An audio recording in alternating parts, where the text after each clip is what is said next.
With that said, let's jump into it. This is The Masked Man 16 new manga debut. You can only save 5. Don't know why that sounds so familiar. So let's do this. 16 manga enter, only 5 will survive. I've been given the great honor of working with Kodansha and Weekly Young Magazine, known for manga such as Akira, Initial D, The Fable, GTO, and a wide range of some of my other favorite series ever, in order to bring to you the opportunity to vote for 5 out of 16 debuting manga, deciding which ones get serialized. There are 20 titles, 18 have never been released, and 16 are open for voting. Usually this is left to the reception of the Japanese readers, but now we get to decide what continues in the 4 medium platforms managed by the Young Magazine editorial team and their online service K-Manga. Before continuing, a serious thank you to Kodansha, Weekly Young Magazine, and of course, all of you for allowing the channel to reach this point. I'll be giving each series one by one before the 5 I plan on voting for at the end of the video. Still, it is important to keep in mind that you should check out these and formulate your own opinion on these before voting. A group of samurai receive a letter from a village that is being attacked. The group has some eccentric personalities, and at the center is their captain that prays to himself. 4 people that don't fear death on a mission to kill Tengu. They are Goma. First thing that needs to be said is, holy, this art's incredible. Everything from the expression of damn! Look at all that detail. Look at that, bro. Look at that detail. And this is probably like one section. Holy shit. Oh my god, that's amazing. Characters to the Tengu itself. Through and through, I am a big fan of the art. The action in the first chapter was also solid, and I'm excited to see where the story ends up going with the characters, in particular the captain. While not the biggest deal, I would have appreciated knowing the names of these characters, but I can see the goal being to introduce and establish the importance of them as a group. I like this one a lot, and there's so much room to take this story in any direction, which is dope. A tense, dark fantasy. In a town, a lady known as a witch gives up parts of her body to sustain the place, replacing the one that came before her, and it seems soon she will be replaced by a little girl. Refusing to allow history to repeat itself, she defends the village from a bear, choosing to take the girl away and wander the world. Zola, known as the witch, is a very strong character in terms of writing for the first chapter, and I'm curious in which way her and the little girl will grow and change. I can see this ending up with a heart-wrenching finale, or having a moment halfway where the torch is passed. Perhaps I'm leaning too much into the dark fantasy setting, but this was solid for a first chapter. Police reports have stated multiple people gone missing. Students are advised to be careful when going home.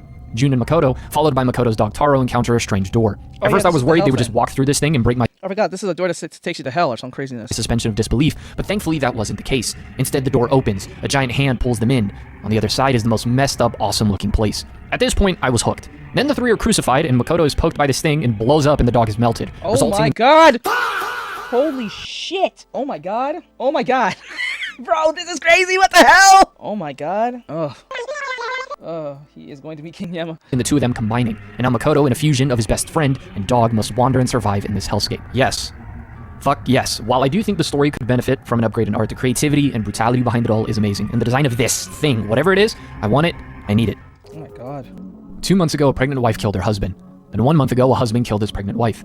After that, a string of similar cases dropped. They all seem to have happened to married couples with pregnancies who lived in Sakuma City. The main character checks on his pregnant wife's belly, and a voice speaks, and it turns Thank you, Cheese Boy. Thank you for the clutch, I appreciate it, my dude. Do you like drawing on paper? out to be a demon possessing the bodies of pregnant women. And so now the wife runs around killing people, leaving her husband with no other choice. The art for this is solid, with a brutal horror premise that makes things personal immediately for the main character. Disturbingly captivating premise and a strong hook. Nice art for a horror manga. A teenage boy that has issues behaving at school finds out that he is the son of a yokai. His mother just tells him, and then she is immediately hit by a truck. He is then recruited by 2 strange people. What? What? What? Okay, talk about just... Okay, that was a breakneck response. Bro is not doing well in school. His mom he figures out he's a yokai by his mom, and she gets hit by a car next day. Okay. Damn, that protagonist motivation really came in fast. And is told that it was the work of a Makura-Geishi, beings that flip over people's pillows and cause them misfortune. The way to defeat them, steal their balls. Well, ball. What? What? So Dan-to-Dan-ish. What? It's Dan-to-Dan. What? I beg your pardon? The humor in this was pretty solid, and the characters personality-wise were fun. Admittedly, this feels like a mishmash of titles I've seen before. On top of that, it doesn't really have a unique, distinguishable premise for me to separate it from the other things I read, which early on matters because things are still being introduced. But I can see a lot of people liking this regardless. There was once a great mage. She controlled the magic of all things, and her magical power was inexhaustible. She was an almighty mage. She was revered as the greatest master the world of magic had ever produced. But then 200 years ago, she suddenly disappeared from the spotlight. An elf is seen in the mountains choosing to manually cook a unicorn rabbit instead of using magic to the surprise of her apprentice. The student reveals she is now teaching at an elite school, and wants her former She's cute. master join her. Oh, this is the dark elf thing. This is the dark elf The thing. elf says that will be difficult, and to check her magical power. There is none. The elf that was once known as mighty Yeah, we did has this no one with Ouija. power. Completely happy that way. And when I read this, I somehow missed the title. What was the one? Wait, hold on. What was the one called? Hold on, let me see. The one with the yokai, right? A teenage boy that has issues behaving at school It's spelled Kikikai? Kikikai? K-I-K-I-K-A-I-K-A-I. Kiki Kai. I think I'm saying that right. It's Kiki Kai.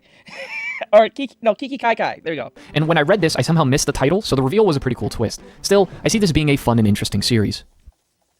Two friends kiss, and years later, they are now somewhat distant, but are still friends. One of them is in a relationship, but it becomes very clear to the girlfriend that her man is not her man, setting up a romance between these two where we will have to see how it grows, lest this ends up being a tragedy. I really enjoyed how this felt like a serious romance with actual characters that will have to deal with their flaws instead of just tropes. I would have preferred if one of the reveals that happens in the first chapter to have been built up to more, but solid first chapter. I can see this growing This is definitely not for me. into a powerfully emotional story.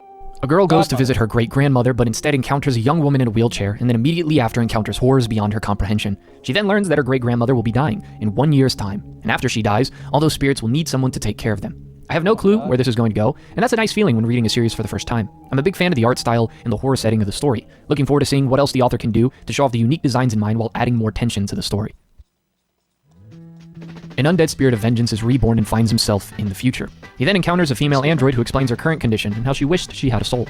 This has a 3D art style to it and an odd pairing with some decent comedy. I can see these two opposites balancing each other out and presenting some cool moments of humanity, but I wonder how it will keep me interested after 10 chapters. In the early 22nd century, a super ice age hit the Earth, and after 5,000 years, the Anthropocene came to an abrupt end. The survivors fought a bloody war. The winners built a utopia in the few habitable areas that remained, while the losers sank into the ocean and there transformed. Franz and his lover Sandy are having a child, but it's revealed Franz is working with the enemy that has been plotting their revenge to take back the land. There is an insane amount of things that happen, leaving the chapter off in a cliffhanger. I really like the premise of this, although I do think the art could be better. I also did feel like this had so much information that it's closer to a one-shot that is incomplete than a first chapter. It would have benefited a lot by pacing itself better and perhaps ending at the reveal that Franz was one of the underwater creatures. It's interesting, but suffers from introducing too much at once for me. A romance between a vampire and a hitman. That's pretty much it. Very self-explanatory. I can see this easily becoming popular, especially given an anime adaptation one day. But like most romance series, it does risk being stale and milked instead of actually growing the characters and focusing on making a good story. Still, I'm hoping that the strange situation between the two can lead to something meaningful on top of being the typical lighthearted romance manga. At first, I was a bit confused because I thought this series had already been a thing. In fact, it did have a 4-volume story that was completed. So this is the first chapter for the sequel, as I was told. A story that follows the main character dealing with their identity while trying to make it in the world of fashion. Reviews of the original series seem to be very positive, although I have not read it for myself. As for this first chapter, it didn't hook me as much compared to a lot of the other stories mentioned so far, but I think there is a different approach when debuting a series versus going for a sequel. The Earth is dead. That happened more than 300 years ago. Humans escaped to the moon and Mars and built colonies. But no matter where we go, it's the same. Everyone fights for survival. The vastness of space creates loneliness, and the infinite darkness only instills fear. We continue to wander through this barren wasteland of the universe. There is no such thing as justice. Here, power is everything. As you could already tell, this story also takes place in space. Sorry, I have to do that every time. This story follows two characters, one that is an original Earthling being interrogated, and another that is hell-bent on murdering someone. Overall, the art is solid and helps the gritty tone. More importantly, the story did a good job of setting me into this universe and getting me interested in the growth and outcome of two characters. It does not rid you of taxes. On a rescue mission to find a professor and bring Did you just say landing on another planet does not rid you of taxes? her back, a team of special individuals in a futuristic setting end up encountering something far beyond their expectations. What seemed like a robo-dog seems to be more like the symbiote version of the T-1000, now leaving us wondering what this metal is and what will happen next. The main character Daniel seems pretty cool, and the need of him to use this drug to be in battle creates a natural tension. But this is another series that could have benefited since there are some creative things here. It took a bit also to hook me, and when it finally drug to be in battle creates a natural tension. But this is another series that could have benefited a lot from an improved art style, since there are some creative